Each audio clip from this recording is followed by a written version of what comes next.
Hey guys, welcome back to the channel. Thank you for tuning in again. This is my first vlog on YouTube, and fair warning, I'm not great at taking B-roll, so this vlog might end with just a lot of train footage.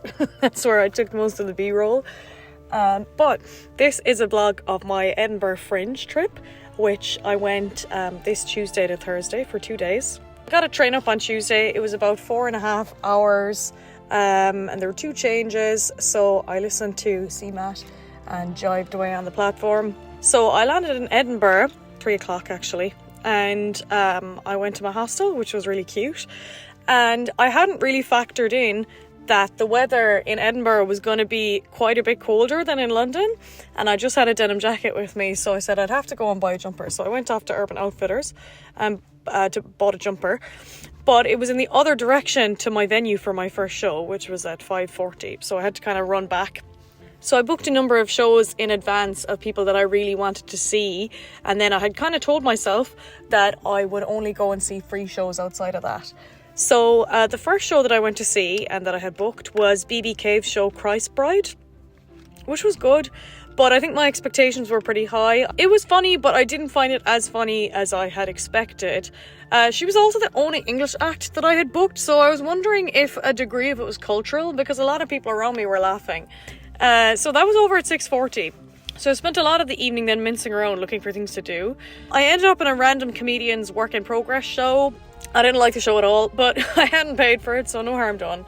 And that was kind of nighttime by that stage, so I went back to the hostel with the intention of going to a cabaret show, but I got tired and went to bed.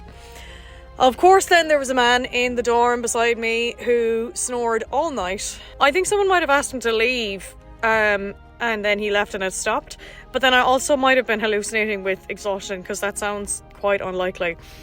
Anyway, the next day I got up, went for breakfast, and then went to what was quickly my favourite show of the Fringe, Roger O'Sullivan's show, Feckin'. It was a show about his upbringing and mainly his dad, and it was just beautiful, so genuinely funny and also heartfelt, with a really considerate treatment of mental health. I found out later the same day that he had been shortlisted for Best Newcomer and longlisted for Best Show. 2 huge awards, which I was so happy to hear, and I hope he wins. I didn't film in any of the shows because I didn't think it would be respectful, so you'll just have to take my word for it that I was at them. Then I felt a bit anxious, so I went and journaled in Greyfriars Cemetery for a bit, which calmed me down. I also went to an amazing vintage shop, W. Armstrong & Sons. There's a number of them in Edinburgh.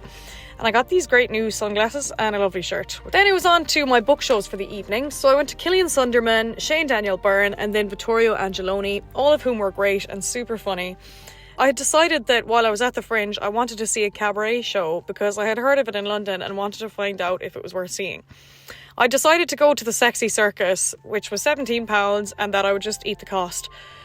But when I got there and asked to buy a ticket, they told me someone had just returned theirs and that I could go in for free.